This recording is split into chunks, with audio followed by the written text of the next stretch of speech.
I'm not ready, Master, not yet. I beg you, let me keep it just a while longer, please. I still need its embrace. It wasn't yours to keep. You've served the purpose I gave you, and one day you will be rewarded for that loyalty. But now I have revealed myself. Do you understand? My presence is known by my enemies. So you and your other brethren, the keepers of my flame, must return what's mine. I've grown weary of recording the Freaks podcast, and so it's time.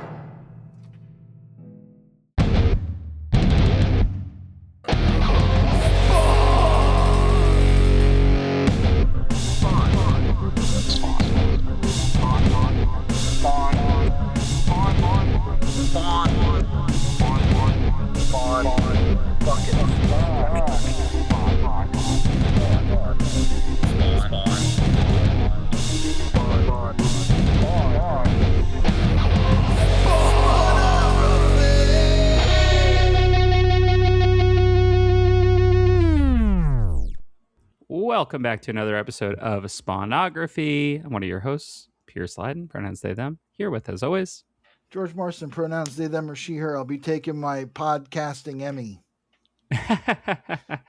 What are the podcasting awards? Is it the Webbies or something? The Casties. The Casties? The Podlers. I have no fucking clue. The Webbies is probably it.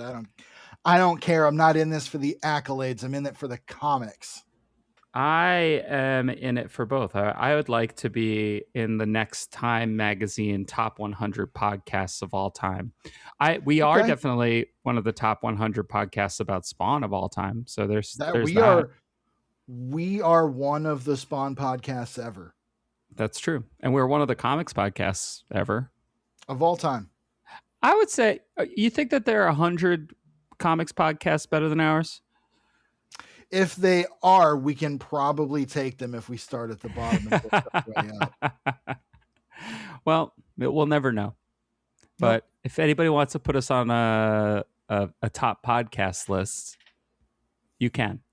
Or we'll give you if you think we're a top podcast, go ahead and rate and review us on wherever you listen to podcasts. We love it. And we'd love to hear from you if you have something nice to say. How was your weekend, George? It's not so bad, it's been okay. What have I done lately? Oh, 3 things that I've done. My band got another show. We're playing in October in Atlanta, late October, with a couple of great bands. Starbust, a fucking great band from Atlanta that we've played before, and a band from Philly/Asheville called Sludge Incorporated. Incredible. That is like a concept band where they're all evil executives for like a toxic waste company. They're fucking great. They sound like X, but with like more fuzz. They're super good. I like that their concept is basically a trauma movie. Yeah, absolutely. They're 100%. And they wear little costumes, and that sounds very demeaning. They wear costumes and stuff, and they wear little costumes. They're smaller costumes than normal. They don't fit, you're saying? I don't know. I'm sure they fit fine. They're not living costumes, as far as you understand. I wear my little costume for playing in La Cigarette. You can see it if you Google La Cigarette band on YouTube, and you'll see. We'll throw a link in the description to this episode. Mm-hmm. But so the other 2 things, last night I couldn't sleep, and so I started reading some comics to like kind of wind down, because sometimes you read, 90 minutes later I was like, this is awesome. I'm reading comics. I love being awake, because I blasted through all of Ultimate Endgame, which kind of mid. It ended in a way that would have really been interesting to have a phase 2 where they just do the next thing with the story, but instead, as we know, whenever you put out an end game, there's just nothing after that. That's the end. So that's true, and you can never revisit it on any level. No, especially not if years have gone by. And so much other things have come out in between. You don't have to deal with any of that shit. The other thing I read was Matt Fraction's Batman. Nice. It's something. Jorge Jimenez art is fucking great. Yeah. Like, it's really good. His Bruce Wayne is really good. I like the characters, but there are a few things that it feels like every third issue is kind of missing. Like, you're missing a chunk of the story.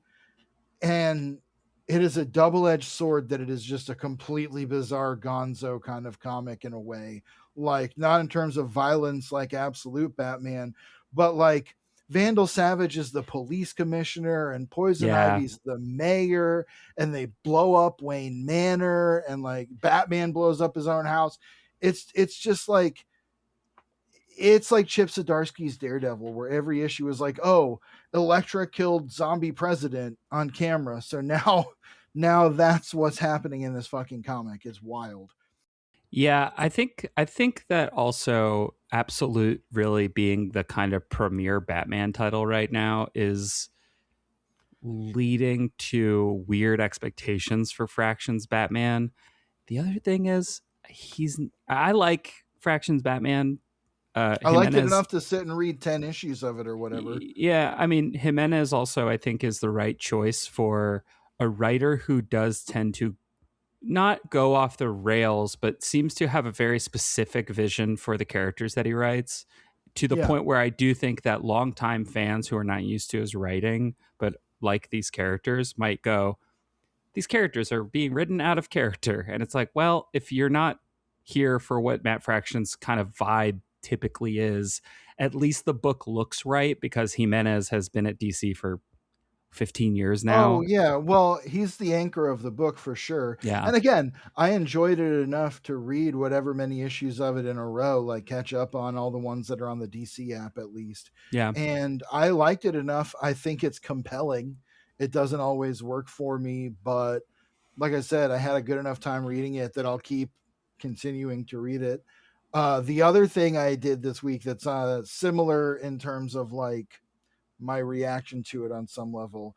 Last night, my partner and my roommate and I watched the movie The Bride, directed by Maggie Gyllenhaal. How was that? I did not. I only saw Frankenstein, and I didn't care to find out what his wife was up to. It is, oh man. Didn't seem good. Maggie Gyllenhaal was in The Dark Knight.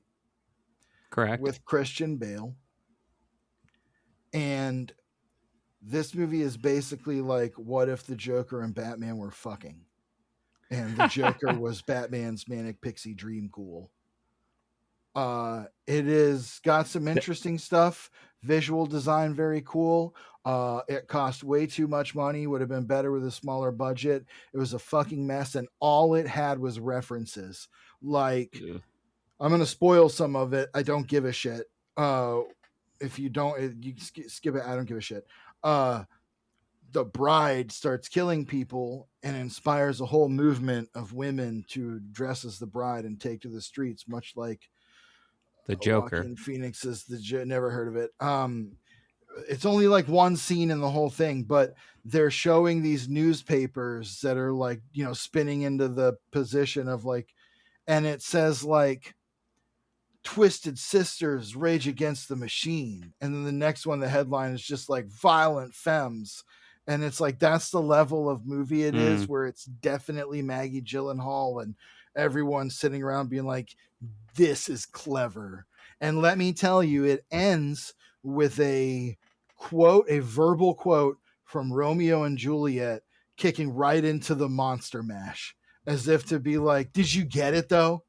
Like, did you get it? Did you get what we're doing here? This does feel like the kind of movie, though, that in like 10 years, if you're like 13 seeing this now. Oh, God. It's going to be like, it is a midnight movie for sure. I'm sure there's shit you can do.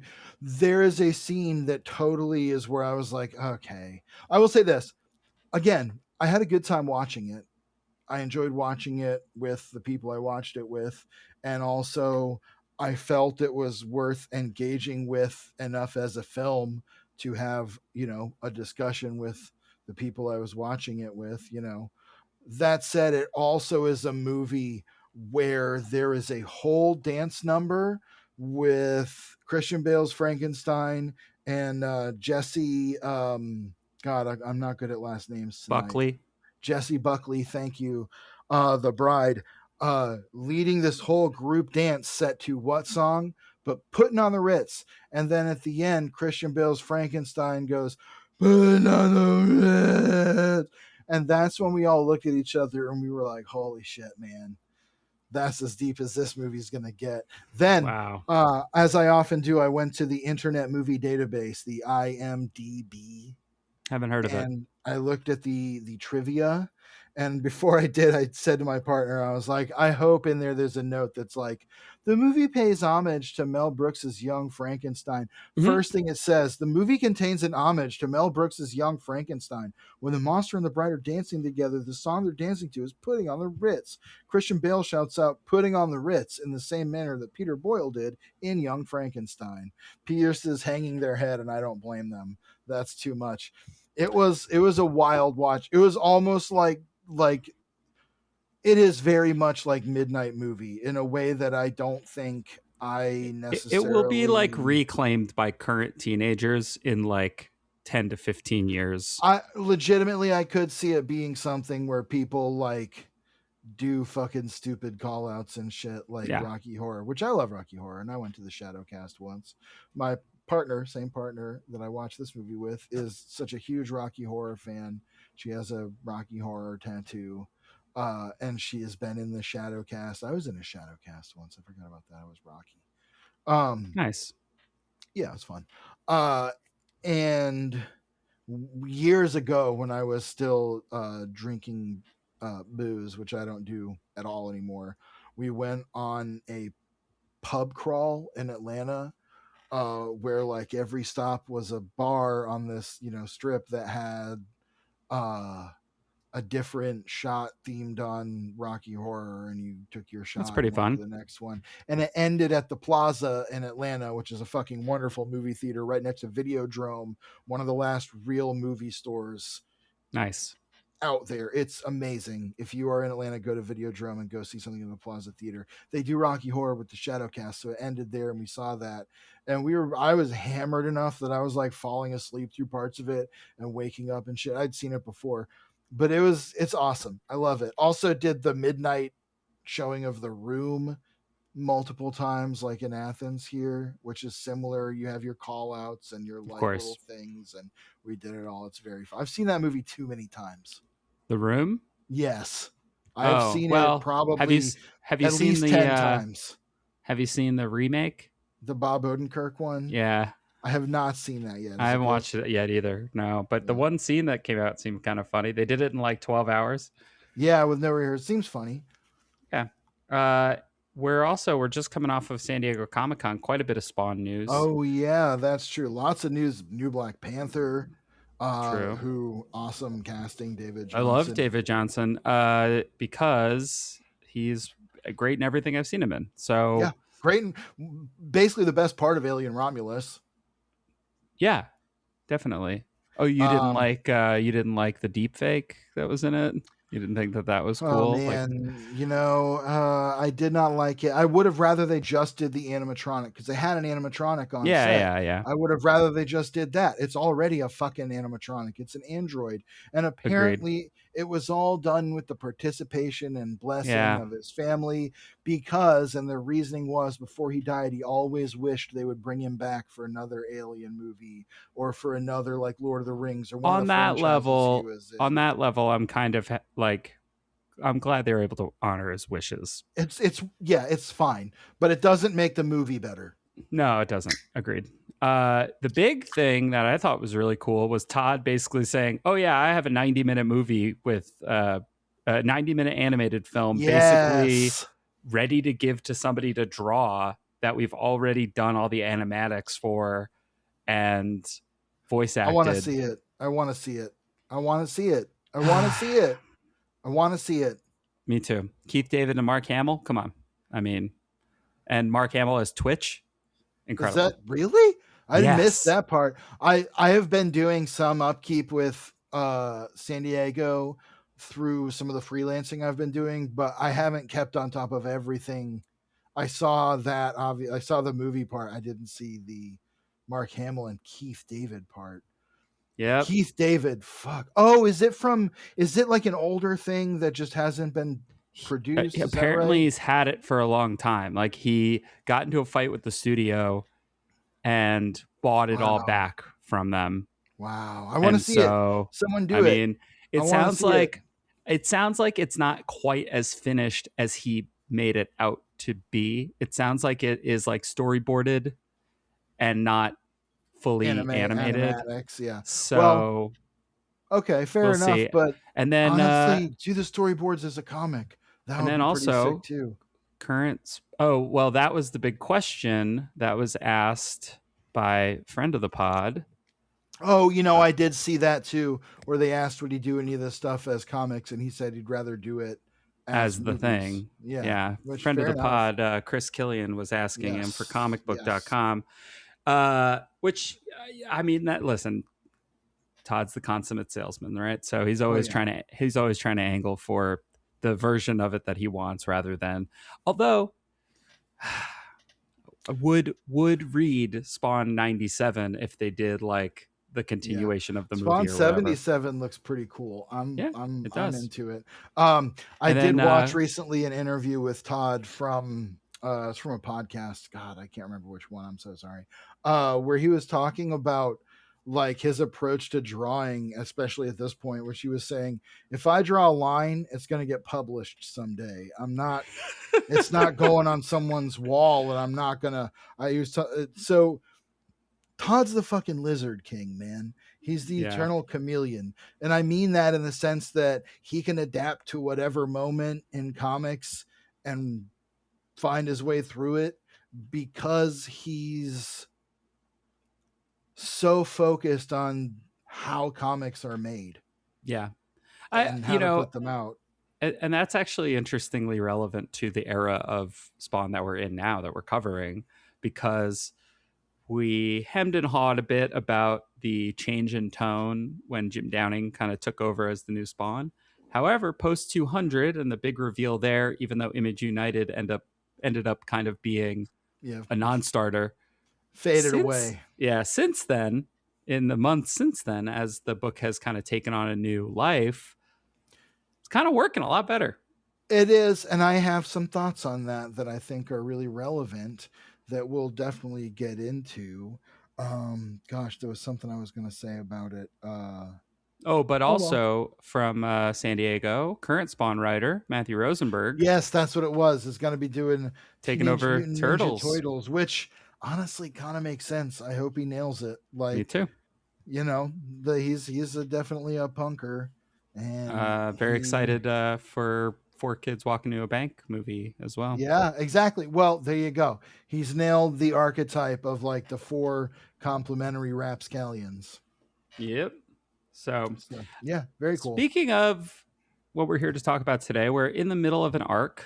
We're covering issues 203 and 204, appropriately named New Beginnings after Endgame, and also then some other stuff that didn't technically next have one's a going to name. Be called like Reborn Again. It's actually Q&A is the next arc after New Beginnings, which we've had questions. I hope it's We'd just love Spawn to get some answers. I hope it's just Spawn answering reader emails. Yeah, that would like strong bad emails. Yes. Spawn bad emails would go so hard. How do you type with all the chains on? Who are Sam and Twitch in the Homestar Runner universe? I guess that's gotta be Homestar and Bubs. Probably. You're right. I guess. I don't fucking know, dude. I guess Strong Bad would definitely be the one to dress as Spawn for Halloween. I'm the exact right age where like I can speak almost as fluently in Homestar Runner as I can in Simpsons. So here's the thing. I think Strong Bad would be. I think Homestar would be Spawn. Maybe so. He'd be the Jim Downing Spawn. And Strong Bad would either be Clown or Malbolgia, but probably Clown. Honestly, strong sad would be funny as clown. If you are not a fucking like dead target center millennial, you have no fucking clue what we're talking about. Strong Bad and Homestar Runner are characters from a Flash animation series. You can watch it on YouTube. It's probably on YouTube now, yeah. It's definitely all on YouTube. You can watch it, Homestar Runner. Maybe you'll like it. Maybe you'll be like, this is peak millennial garbage. The cheat is obviously Clown. No, I think Strong Bad is Clown. Fair enough. If Strong Bad is Spawn. That's true. If Strong Bad is Clown, then the cheat is absolutely Malbolgia. The cheat is a millionaire. Oh boy. Anyway, yeah, I loved it, and I still do. I watch some of that shit sometimes, and I'm just like, God, I still quote fucking "Sup fools, it's me, Marshy again." Oh boy. Well, what a dumb fucking diversion. Do not delete that, no matter how long this episode I'm gets. tripling it. Don't do that. We don't need to do that. But Pierce, before we get any further, you know what? Hit me with those credits. All right, this is gonna be Spawn number 203. Todd McFarlane Image Comics present New Beginnings, Part 3. Plot by Todd McFarlane and Will Carlton. Written by Will Carlton. If you're just catching up, Will Carlton is Todd McFarlane. Colors by FCL Placencia. Honestly, the most base thing he's ever done. Incredible. Lettering by Tom Orzechowski. Additional scripting by John Goff. Szymon Kudranski did the cover art. It's pretty cool. It's like a digital painting. He's got these ridiculous guns. You can always just do a cover that's like Spawn looking cool with giant guns that make no sense. So yeah, it's kind of the trick with a cool 90s character. It's like Cable in a way. If you do them like that. And if you'll remember, John Goff. Oh yeah, I forgot to look him up. Goff. Yeah. Is that right? That is correct. Maybe that's Jeff Johns. Apparently he works at Bungie. He worked on Marathon the Game. Worked for Todd McFarlane Productions. Worked on Spawn, McFarlane Toys. Worked for Microsoft. Yeah, he's a writer. A little bit of scripting for Spawn. Yeah, a writer, world builder, story maker. So as his impressive. As his Instagram says. So that's cool. Well, that's nice. Good for him. Well, he did a pretty good job throwing in with this issue of Spawn. Sure. These are two issues that... Are there dedications anymore? Did we miss that? No. Well, they dedicated it to everybody worthwhile. It only took 200 issues to run out. Yeah. Todd couldn't afford to put other people's names in his comic anymore. That's some deep lore from the old days. So last issue, our final big reveal of the last issue was that after meeting with Blood, the leader of the vampires, as Clown BLUDD, Blood. As Clown continues to try to get his terrible trinity together of himself, the vampires, and Spawn. Blood also wants Spawn and doesn't care that much about Clown, so they're sort of at odds. But he has one thing on Jim, which is that he knows his identity. He has a file. And he gave Jim one of his many files. Yeah. And the one file is a photo of Jim at his wedding with a woman he does not recognize, but that is his wife. So wives back on the menu in Spawn. That's true. And there's going to be a little bit of wife drama moving forward in these issues. Not as much as you'd expect. But we do pick up right there in 203 with Jim standing in the kind of guest room foyer, whatever, of not a foyer. You know what I'm saying? He's in like the guest room over at Mark Rosen's house. Or their den, whatever. He's in their little rumpus room apartment. And he's staying on their couch, and he's looking at this photo in there, and it's showing, he's looking at this file. I didn't zoom all the way in on it to see if it says anything. I don't think it does, but it does zoom in and show you parts. Yeah, basically it says that they have his wife, they know where she is, don't get law enforcement involved, don't do anything stupid, she's not really safe. So know that she exists, know that we have her, do what we say. Yeah. Yes. And I meant yes. Basically, yes. So he's kind of mulling over this when Mark, the intrepid douchebag reporter, Mark Rosen's girlfriend, who he absolutely fucked, comes to his door and is like, "Hey, Jim, I just wanted you to know that if you want to cuck Mark again, he's leaving for the night." And Jim is like, "I told you I'm not doing that." And she leaves. And then there's another knock at his door, and it's the classic, like, he thinks it's her again. And he's like, "I told you I'm not doing it again." And it's Mark, and he's like, "Doing what?" And he's like, "Never mind." And Mark hands him the phone, and it's Sarah, the very religious nurse who kind of fell in love with him. Yeah. And who he and like took care of him for a while. Yes. Yeah. Like in the earlier days of this story.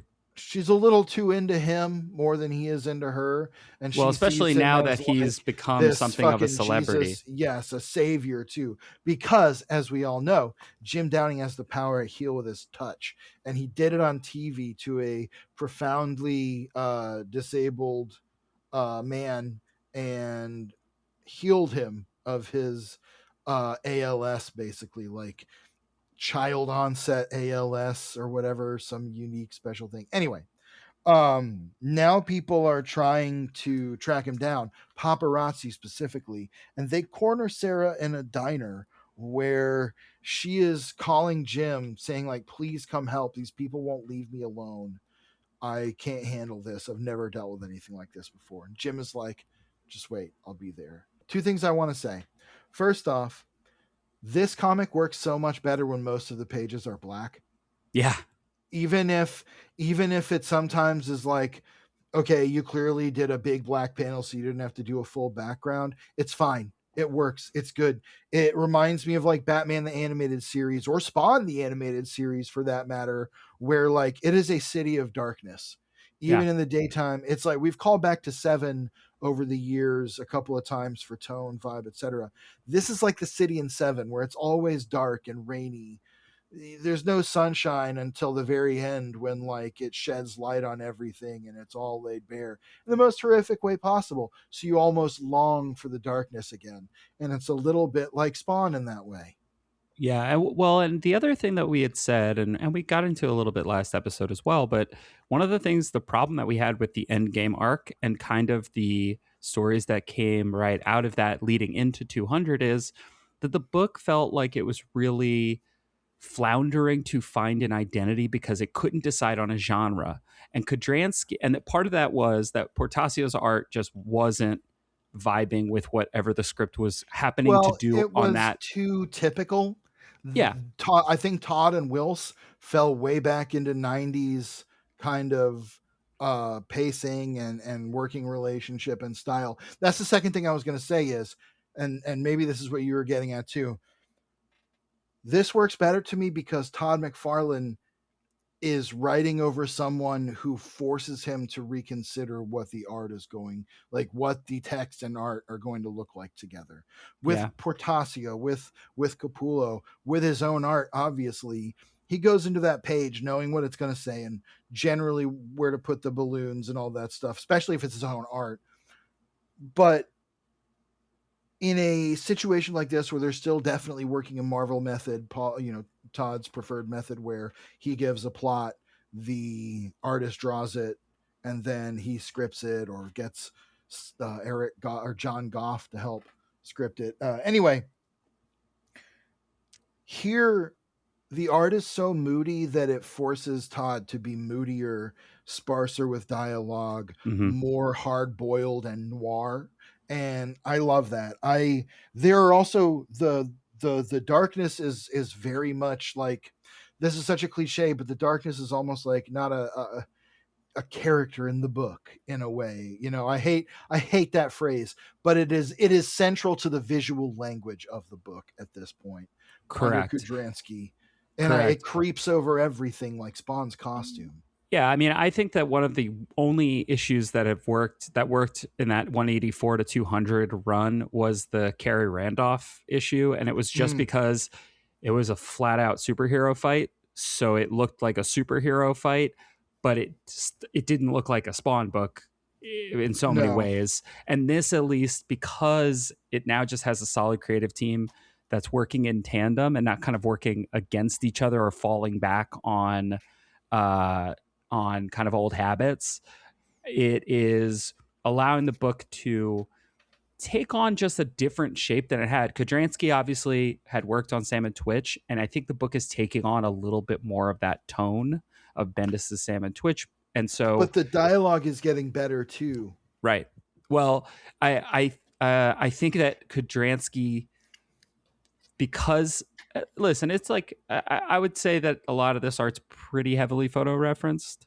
Yeah, absolutely. Which nothing wrong with that. Great. Nothing wrong with that. But I think that it allows there to be clear acting, which allows us to understand characters a lot more clearly.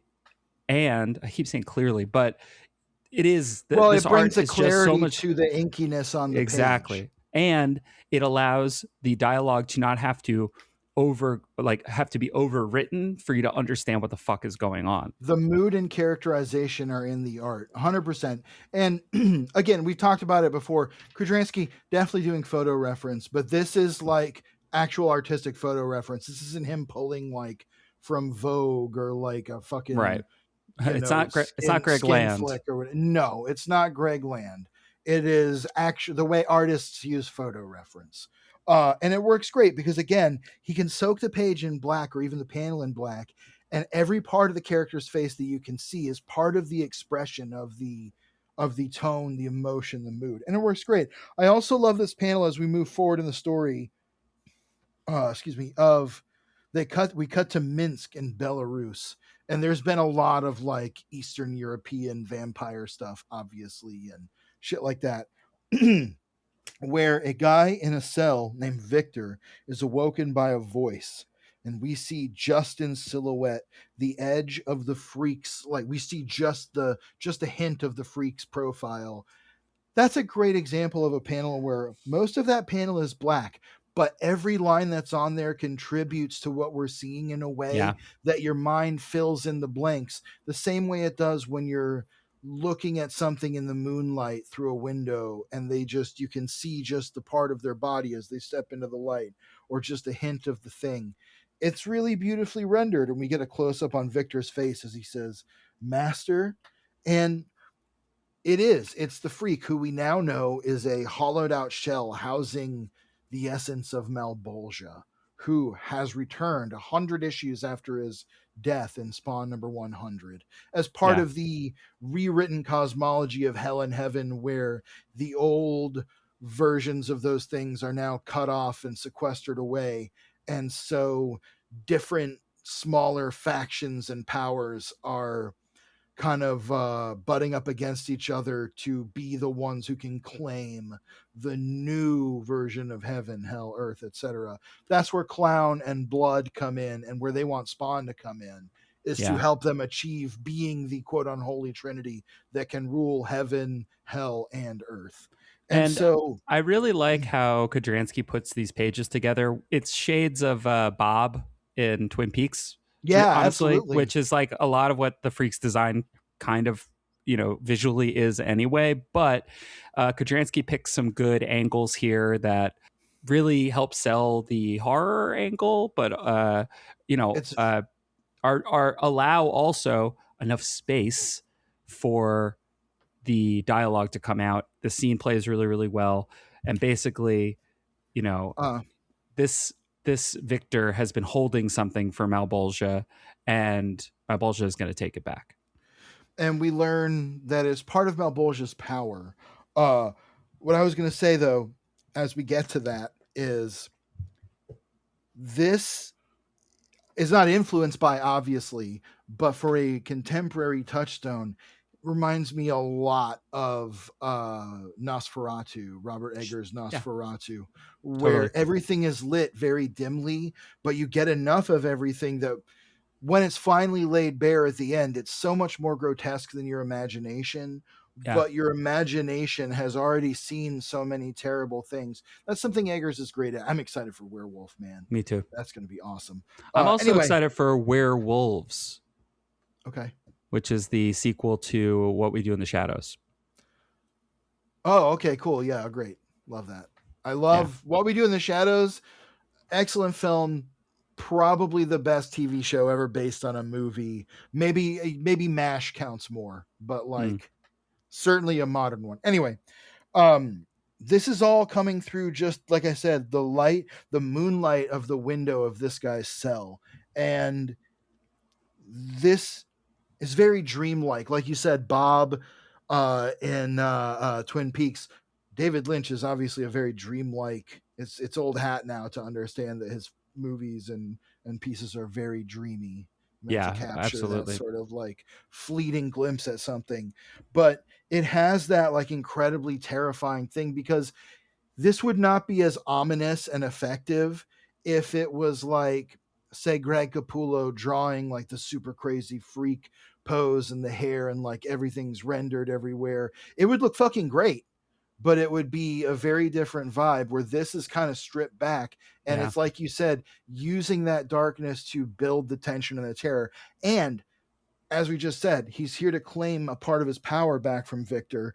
And when that happens, the snap that takes place into this bright green energy that replaces the black on the page immediately sells the drama of the moment, because now, instead of getting those silhouette edges of the characters, we're seeing all the rest of them illuminated by these bursts of green energy as Victor is subsumed by Freak slash Malbolgia, and his cell, like the whole building he's in, presumably like looks like a hospital of some kind, a yeah, sanitarium or something, just explodes with light and then goes deathly still.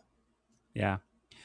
Meanwhile, back at the diner, Sarah is still kind of being accosted by the paparazzi, but uh, Jim comes by and helps her out. The diner owner is also just trying to get her out of there. Yeah, This the is this is paparazzi are trying to sneak in. The patrons are yeah. being driven away. This is where also the pacing is feeling like more like a modern TV show, more like a modern like procedural kind of, Right. which I think works for it. At this point, we would have been a few years past like Heroes, and I think this, I think it is following in the footsteps of some, like, I think Todd's at least being like, okay, a more modern way to do this is to do it like it's a TV show. So we're getting a little bit of Well, that. and it's what it is to me, is that each scene follows one of the previous scenes in a very structured build. Yeah. And sometimes we've had so many eras of moments of Spawn where it's like um you're cutting back to someone that you just haven't checked on in 2 issues, and you're Right, right, spending right. 2 pages on that, and it's sort of advancing a part of a B plot. Here we're getting A plot, B plot, C plot as they're happening coterminously and kind Yeah. of stacking on each other. Like you said, very modern sequential storytelling. There's also a really good, so similar like bit of congruity between the scenes, right? The freak scene starts out, freak Malbolgia scene starts out very dark, ends with a lot of light. Similarly, this scene with Jim Downing is going to start out relatively dark, and Jim is going to have, you know, due to the paparazzi surrounding him with flash bulbs and things like that, the pages are going to take on that same sort of like flood of light in them that I just think is like really interesting and showing you Kudranski is much better at teaching you as a reader how you're supposed to feel about the page and how you're supposed to feel about the scene Yes. without dialogue. Yes, and he's using the light and shadow to really more even him, and it's Placencia, right? Yeah. Him and Placencia are really working more with light and darkness than with like really strong hues. So Right. there's almost a chiaroscuro quality to a lot of it, where it's black and white almost. You're seeing it in black and white. Your brain is filling in so much of what should be there. It's building that drama in a beautiful way. And I think Kudranski uses the lighting economically also by knowing when to just be like, okay, this panel can be a black background with these characters. That's going to be an easy page. This next sequence in the diner's fully rendered. You know what I mean? Yeah. There's like little patterns everywhere, the checkered walls and floor, and you see how he is able to prioritize, like, okay, this is going to be a lot brighter, like you said. Let's take the time to render this, not so much where we have Freak standing in the shaft of moonlight, where it's Yeah. much more effective to just have it rendered this way. Sparsity is sometimes really good. Negative space is sometimes really good. We talk about Mike Mignola. He is a person whose pages are very shaped. It's all about the shape of the page as itself, like as a whole. And you can see that in how he blocks stuff out. And there's a similar quality to this where, again, he's thinking about the shape of the pages. It makes a story that's a little not that remarkable, very interesting and readable, again, because we're coming off of Whilce Portacio, who wasn't bad, but again, it was just like reading Spawn from 1994. Yeah. And, so Jim leaves with Sarah, but the paparazzi are just surrounding them. And I love this page that they try to sneak out the side. Yeah, but they get caught pretty quickly. I love this page where we see everything kind of in the viewfinder, because we're sort of seeing things from the perspective of the paparazzi, but we're surrounded by these like small moments where we're supposed to feel how they're kind of closing in. We're supposed to feel the sort of the harried nature of this whole interaction. The claustrophobia of the press swarming them, the tabloid press. And I want to say, if you recall early in the hospital arc with Extractor that we really liked, I liked a lot anyway, that was maybe the strongest same part kind of yellow now. color.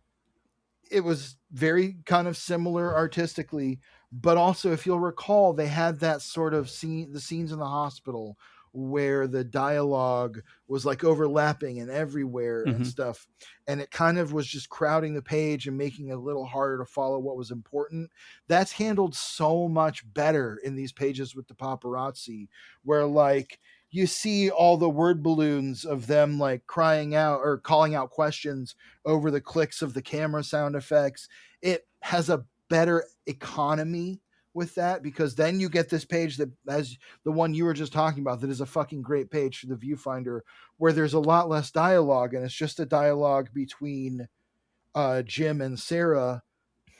We've established the din around them. This is like sound design, where when you are in a crowd with characters and you have all the voices around and you're in those wide shots establishing the din and capacity of the crowd, you don't hear much, but then you close in on the characters and you're getting their dialogue clearly as they're somehow talking under the crowd. That's the effect we're getting here. It is visual sound design that really works. Orzechowski, obviously, really sinking his teeth into this. And then as we go forward through this, there'll be other times as we cut back to them with the paparazzi that it has the same effect, and it's rendered so well that you get that frenetic claustrophobic energy, but you're not lost in it trying to follow what the actual beats of the story are. We cut to 3 very ominous guys hanging out in hoodies on a rooftop, me and the homies just waiting for fun. And they are This is Bernie, Eli, and I don't know that we get the third one's name. And somebody's talking to them as they're talking about jumping Jim Downing, because they're looking at him from above. Yeah, they're looking down on him from this building where he's getting swarmed by paparazzi. Another excellent use of very simple color and lighting. They are all cast in this eerie green-blue light that is being brought up from the streets below. And we get this one inset panel of Jim surrounded by the paparazzi that is just that much warmer sort of brownish gold hue. and it just immediately sells the difference in the environment, what they're looking at, where the light is coming from, and they are rendered in a very cool way. There's a little bit of repeating face here, and that's fine. But it looks great. The mood is great. And from the side, we hear that it's Clown, and he's slurping on a soda. Clown is addressing them. And they're like, "What are you doing here, Clown?" And he says, "Protecting my investment." The three guys say, "Blood promised there would be no interference on this." And Clown is like, "He meant from the outside. I'm from the inside." He explains the plot they have to take over the splintered factions of heaven and hell and become the unholy trinity that rules all three worlds. Yeah. He's explaining that Spawn has the power to do it. Yeah, but here also he's trying to convince them to sort of backstab their boss. Like I'd said earlier, Blood and Clown, it's a pretty tenuous sort of partnership they have going. One is trying to get one over on the other. And these guys are also saying they're free agents. They don't work directly for Blood. Clown is like, "Look, there aren't many vampires left that are as old as you, that have the power that you have. We want you to test this Jim Downing, this new Spawn, to see what his mettle is. If he can defeat the three of you, he is who we think he is. If he can't get past you three, then there's no way he's capable of handling what's coming." I like this because as you pointed out, and I think it was last episode, maybe the episode before, this is really becoming Clown's book in a lot of ways. He is the biggest through line now. He is the one who has the widest view of everything. And he is now acting like Malbolgia, tasking them to do what Malbolgia did with him, to go to Earth and test Al Simmons as Spawn, to put him through a crucible and a test to harden him. And it's pretty interesting because he's, again, like I'd said a couple episodes ago, he's kind of the only character that we've been with long enough to care about in any sort of way. Even Jim, I'm sort of jury's still out on him. He's gone from like amnesiac to kind of being a dick. So he is conflicted, and that's kind of who he is at this point. Clown, though, especially here and in the other places where he's really been allowed to be like a ooky, creepy kind of guy, he works so well, especially when he's rendered again deep in shadow and you can just see those hints of his demonic clown face. He works so well lurking around here, and he's written better here, and more interestingly, he's not doing the like, "Oh, I farted on a hot dog, her kind of thing." Yeah. Which, again, I think it's Kudranski setting such a mood that Todd has to rise to that mood and write to it. And I like that quite a bit. Yeah, me too. Maybe he really did need to split into this Will Carlton persona to... Maybe so. Is Will Carlton Todd McFarlane's Jim Downing? This is matches Malone for sure. For certain. He just wears like a mustache. Mustache Todd. Wow. So the vampires agree to jump Jim Downing to test him. Meanwhile, Jim and Sarah are still dealing with the paparazzi, and as they do, they're just getting more and more surrounded, and Jim pushes one of the photographers out of the way.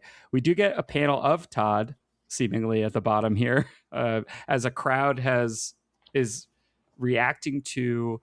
Yeah, looks like Todd shocked. Yeah, what's basically he's a car little accident. Hidden by the spine on the compendium, but you can see him.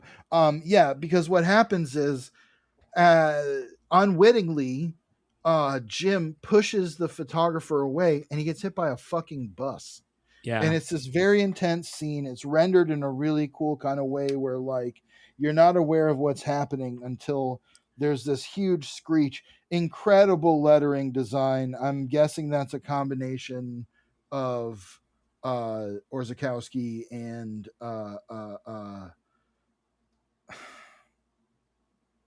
Kudranski.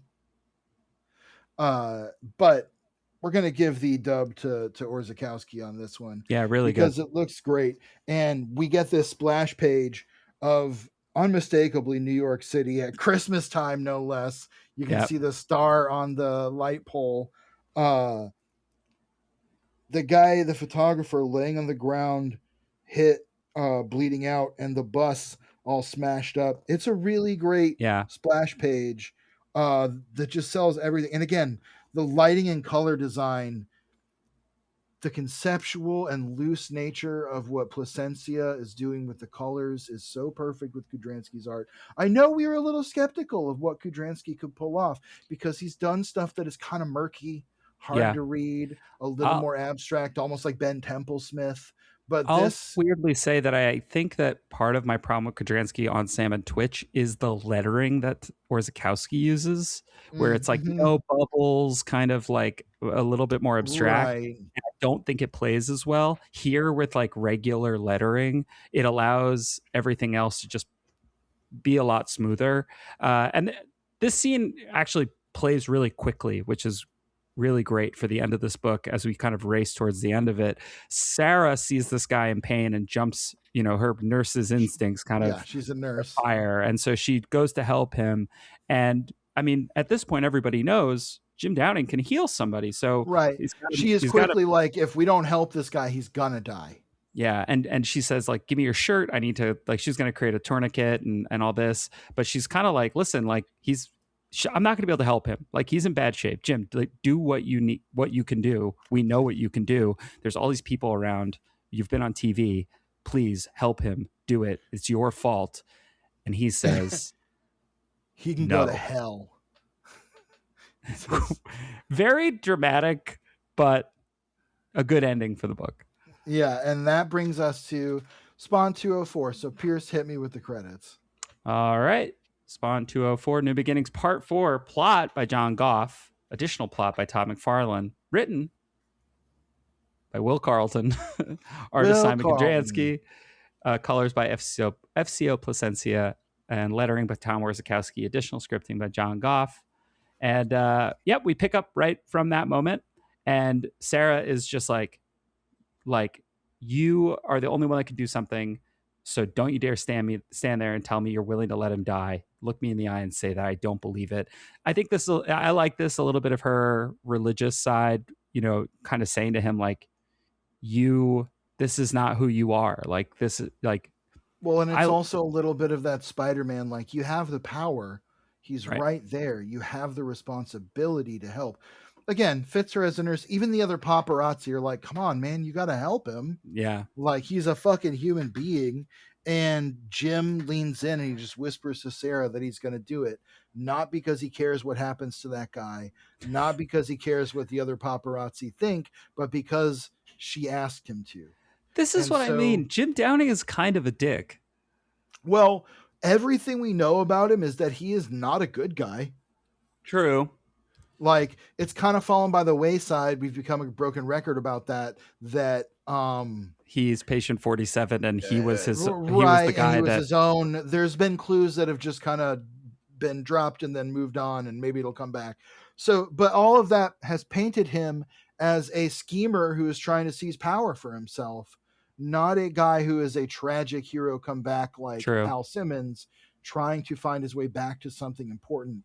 I don't think this guy gives a shit about his wife.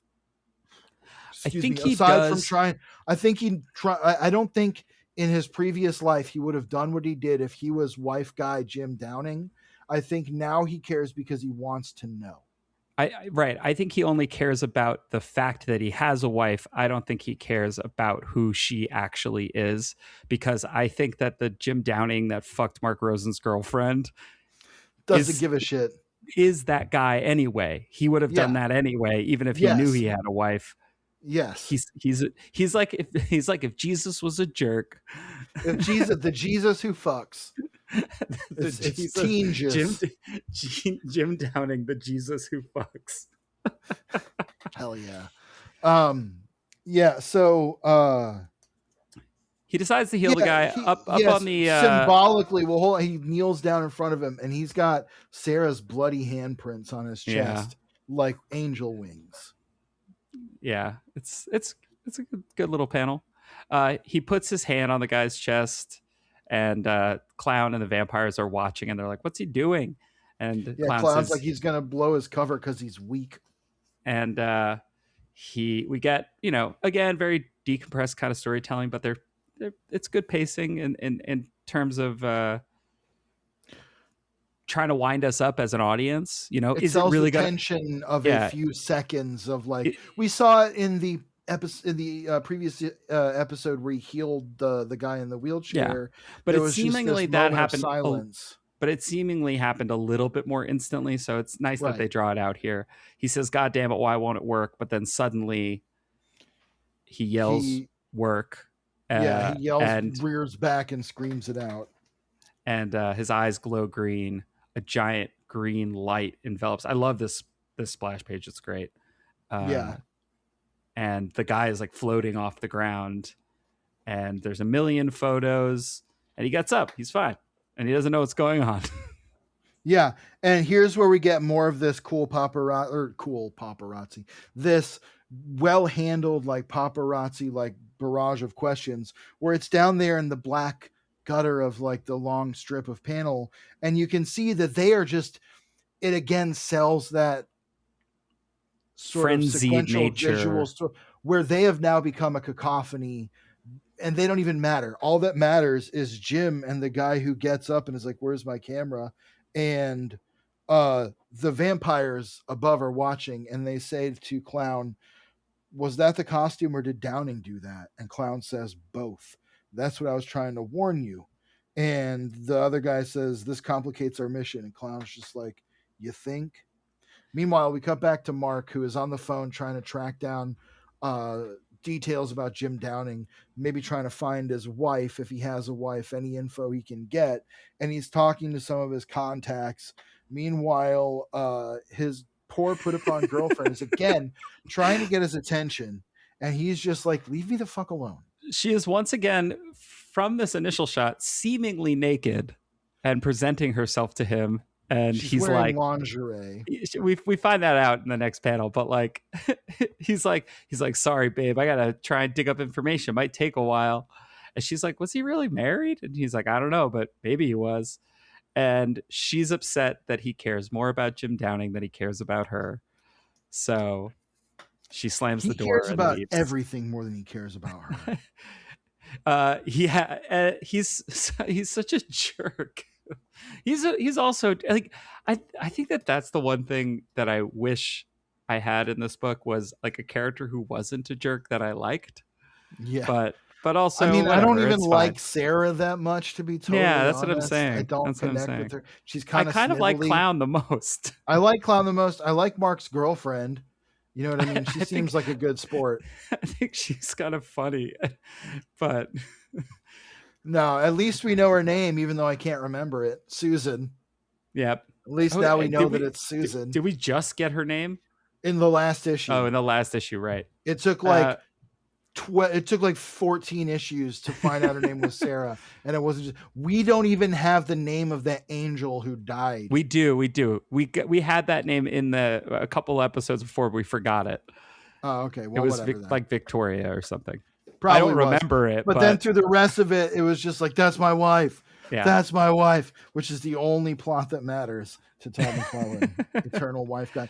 In that interview I was talking about, the interviewer was like, "If you could be doing anything, what would it be?" And he was like, "I'd just be with my wife. I'd just be doing what we happy usually do." 41st anniversary to them a couple days ago. Wow. Hell yeah. Yeah, he said they had been together for 50 years.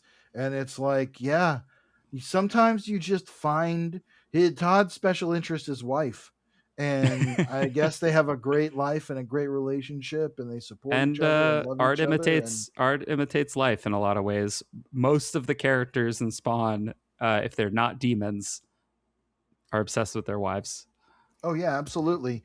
And you know what? Good for him. I think that's actually one of the most beautiful things about Todd McFarlane is that he and his wife have found that he's just like, I just want to be around her. I just want to be with her, just doing our thing, reading a book, working, whatever.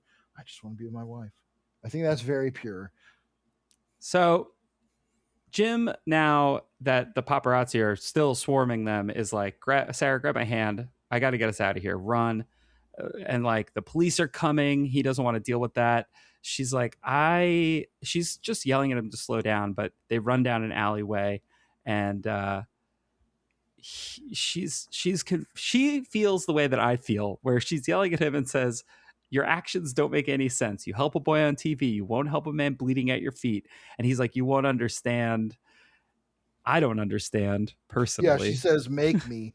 And he says, I don't understand. And I get it. He doesn't understand where this healing's coming from. He doesn't understand what it's doing. I'm trepidatious about it too. What's going to happen to all these people? We haven't seen the power meter again in a minute, but you never know.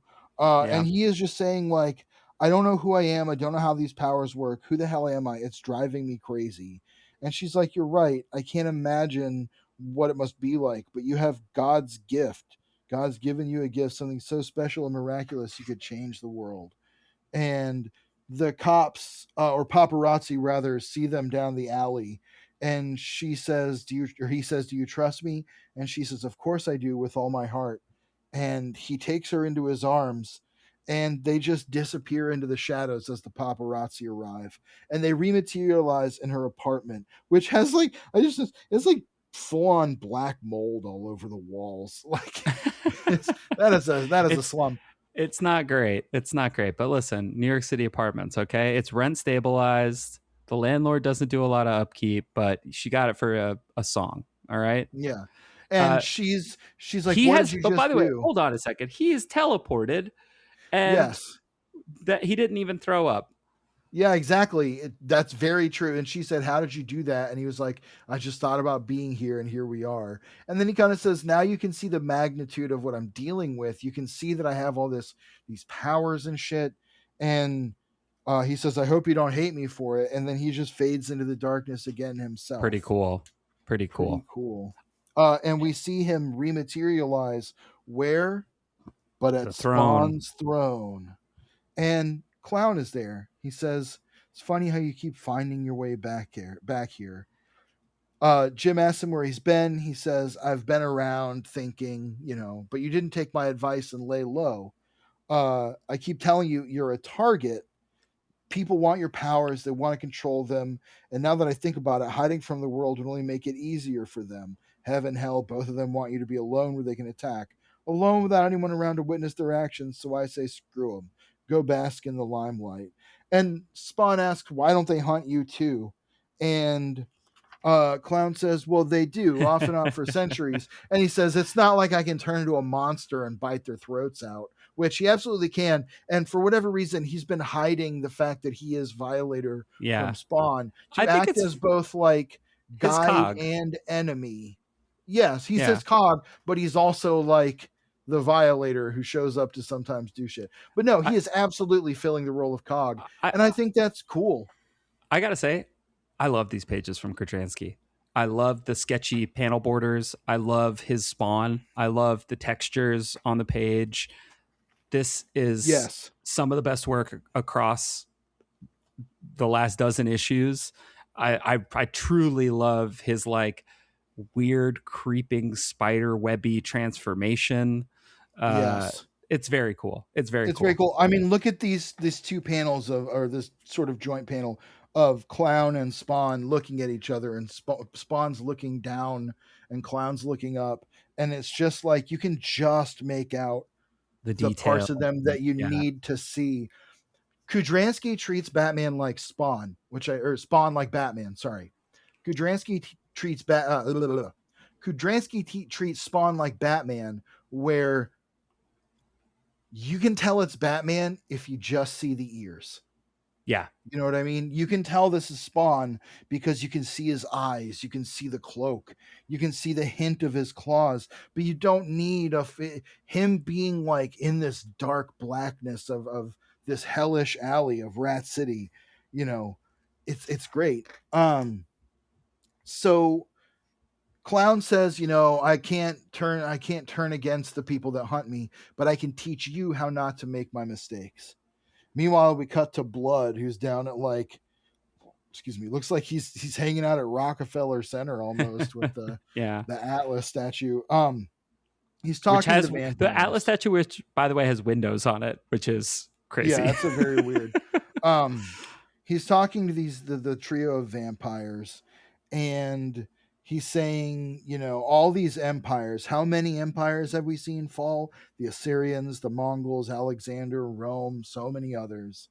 And he says, this is why I've risked placing you on the field, because without Spawn, we couldn't compete against heaven or hell. Mm-hmm. But with him, we can rule. And I want you to go test him. Go do whatever you want. Go jump him now. I don't care what Clown says. I'll deal with him if he gets in the way. So we cut to the hospital, and this is interesting. I guess it's a guy carrying his kid, but it looks like Jim Downing is like sneaking past. That's not what's happening. I thought it was like a husband consoling his wife who's crying. Yeah, it's something like that. It's a little hard. That is a little bit amorphous because it is in shadow. It looks like it could be someone carrying a kid or a taller person embracing someone, but doesn't matter. It's people consoling each other. Twitch is waiting for news of Sam, who had what appeared to be a heart attack, but his condition is not improving and it's not behaving like a cardiac arrest. And that's because we know that there was that nurse who was, upping the dosage of the morphine or whatever. And also because he's cursed by Clown, basically. Yeah. And yes, she's sabotaging him. It says his cells are rewriting them. It's almost like his body is rewriting itself. So I think Sam is now patient 48. We'll know what I mean? We'll find out. But, Twitch is like, the doctor says, look, you can help him by, when he's on the other side of this, forcing him to change his diet, which, he's kind of been through off and on before. The doctor says, go home to your family. I'll call you when we have further news. Meanwhile, Mark is still trying to get information on Jim's potential wife. He's calling all his contacts, just being like, hey, do you have a way to get this info? We're getting the one-sided phone call, so we're finding out a lot of details about random guy he's on the phone with who broke up with his fiance and all that stuff. And so he says Susan's having her period or something. I have to go. Which, Jesus fucking Christ, Mark, you Mark Rosen sucks. Bad. Mark Rosen sucks so fucking bad. And he's like, he starts to say he's sorry to Susan, and she's like, I don't care about that. Have you checked your text messages? Look what's going on with Jim. And on the news, it's showing him erupting this green fountain of Spawn-like energy, and the guy being brought back from the brink of death. And Mark, all he can think is, this is going to be huge. And that is where we close the book on Spawn 204. Yeah, these are, to get right into final thoughts, these are a couple of issues. I've called them before, kind of moving the chains type issues, because we are just kind of moving forward with the plot. We're getting a little bit of Clown and Blood. We're getting a very little bit of Sam and Twitch. Obviously, Mark Rosen's doing his thing. We don't find out a lot about the recent revelation of Jim's wife, but Jim's actions have now escalated his sort of status to a level where Al was always able to work in the shadows and not be known, despite being a world famous government assassin in life. Mm-hmm.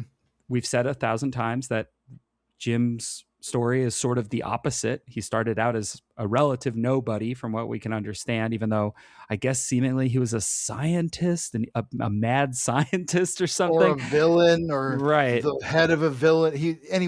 But he's making himself very known through his actions now, whether he means to or wants to or feels like he should. It's happening. Well, he's also presentable. He's not like a fucking corpse with his face sewed together like Al. Right. Which he's is he's the human face that Al tried to have.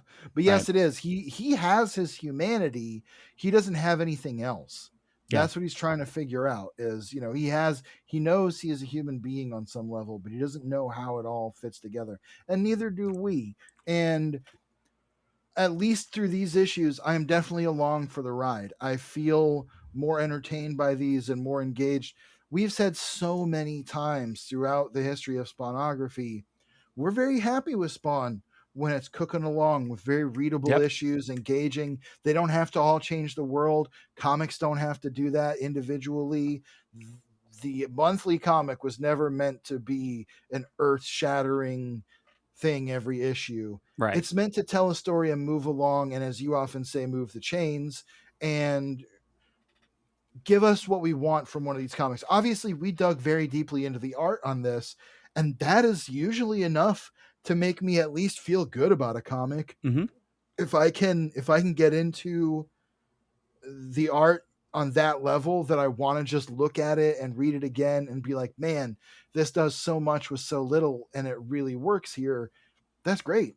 Not feeling perplexed by the book on a plot or artistic level is just such a salve to any problems that the book might have.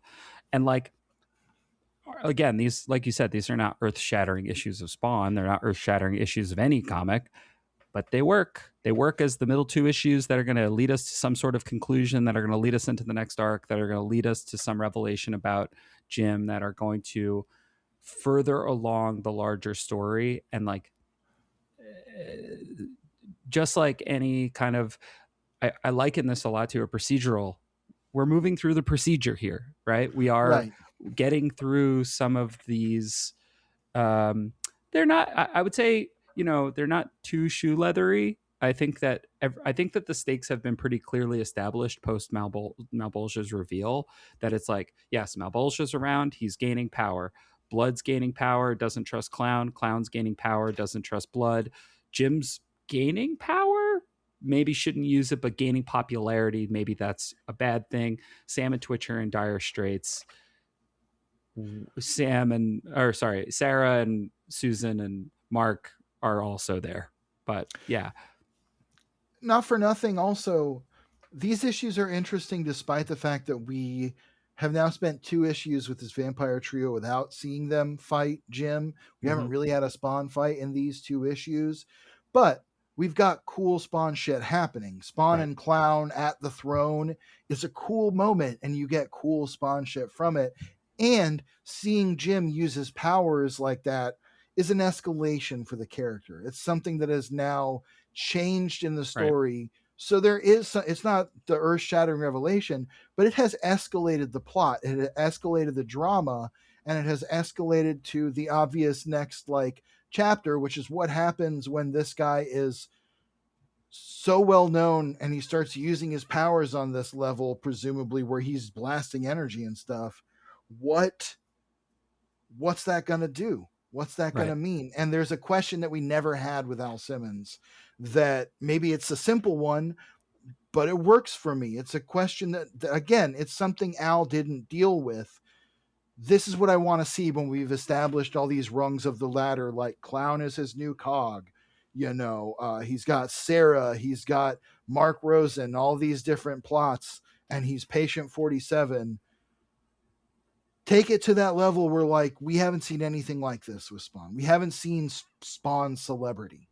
We've seen Spawn cryptid. We've seen Spawn cited and not really understood. We've seen Spawn the sort of god-like figure that people know about but don't fully understand after Armageddon. But even that is just on such a bigger level. Right. He wasn't a celebrity. He was a cosmic figure. Jim Downing is now a celebrity, and he's going to have people wanting him to help them in a way that Spawn never did. Spawn had the Night People and they wanted help, and Spawn knew when other people wanted help. Right. He had his close family, but he didn't have an adoring public looking for him to solve their problems. Right. And sometimes when people did look for him, he'd fuck them over and say no, like the guy who died by suicide after Spawn wouldn't help him, get his rent or whatever it was. It's just, and it's Jim Downing has the same kind of thing where he's hesitant to help people, but crucially here, he has the guiding light of Sarah to be like, look, you have to use this gift to help him. Well, and Sarah, while she's not a character I find overly compelling, provides just an interesting other side of the coin of Clown. Clown is pushing Jim in one direction. Sarah is kind of keeping him tethered to his humanity in a way. It's the little literal angel and devil on his shoulders. Yeah, I think, and it's a trope that works. I think that the art has helped Todd get to, and this Will Carlton guy, he just, I Whoever can't, he is. whoever he is, but I think that the art has really helped streamline what Todd's trying to communicate to us. And having all the pieces at least kind of back on the board from the previous bunch of issues has freed the book up to be a little bit moodier, be a little bit more intentional. And I think that that's great. Well, Todd doesn't have to set the mood as much through writing. You know Right. what I mean? Like often I think that's the thing about like say Portacio, which is very workmanlike in a way, where it's like you're not getting as much interesting mood and plot and development as you are through Kudranski's art, which is really communicating the mood and the feeling. That's why we don't need a bunch of like the creatures of the night and the Right. bugs and shit. Why we don't need a monologue or a whole big thing about why it's important that Jim Downing has made his way back to the throne. We just know. Right. We know why. We Right. know why. And the drama of it is sold in that moment. We know about Clown and Spawn and their eternal like sort of Batman Joker really relationship where they're always trying to figure each other out on some level. Yeah. So it works. They don't rely, it's not relying on being like, and by the way, remember Clown? He's back. And also Clown has done this in the last 3 issues. It's not, it's doing a better job of communicating rather than just telling. Agreed. Well, next episode, we'll get into the last 2 issues of this arc and see what's in store for Jim, Sarah, and the gang. But before we go, George, do you have any recommendations for our listeners this week? I have two. First one I'll give is if you're not watching it, you have to watch My Adventures with Superman. It is so goddamn good. I am catching up on season 3, and I just finished the Cyborg Superman arc, which was just fucking devastating. So good. It is like Invincible if it left you smiling. Oh yeah, that's a good comp. And I mean, it's just it's such very good wholesome. Superman. Yes, it's just such good Superman. So many great takes on different characters. It is what you want from a show that is trying to give you something new with the characters you know on some level. Like it is a better version of maybe Absolute Superman or something. You know, where there's this tragic element to so many aspects of his backstory, Mm-hmm. but what makes him Superman is rising above every tragedy and finding the message that it hammers home over and over is you can't be powerful if you're not willing to be kind. Yeah. Also, a lot of really likable voice performances. Jack Quaid is Superman. Love it. Jack Quaid, our best Nepo baby. And this, I have one other recommendation. This one's a little more conceptual, as I sometimes do, but I just need to say it this week. My roommate, who doesn't really listen to this podcast, it's fine. He usually is, frankly, listening to like classical music or some shit right now. He has the biggest heart and the strongest spine of anyone I know, and he is carrying so many people through so much shit, both through the grit of his elbow grease and actual interaction in their lives, and just the emotional weight of what his friends need him for. And he has never once not been able to shoulder that burden.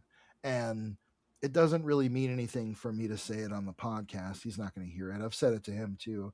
But what it makes me think is just look to someone in your life who's always there for you and try to be there for them just somehow, just one way. Figure out anything you can do to match their energy of always being there for you, and just show them that you realize how much they do for you. Love that.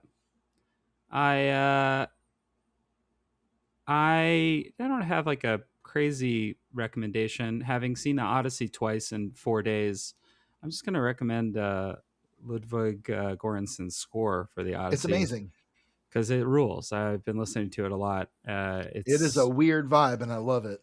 Yeah, super cool, super cool. So I'm pretty Odyssey pilled right now. But oh yeah, that's pretty good. running an AD&D game starting on Friday, going back to the 80s Nice. D&D. Maybe I'll put that on while we play for our mood. Absolutely. That'd be awesome. Well, Yeah. if you like the show, please rate, review, subscribe wherever you listen to podcasts. It really, really helps. If you want to send us a message, you can shoot us an email, spawnographypod@gmail.com. And I don't know, please be nice. Don't be mean. And George, for Todd so loved the world. He gave his only begotten spawn. See you later, Hellspawn.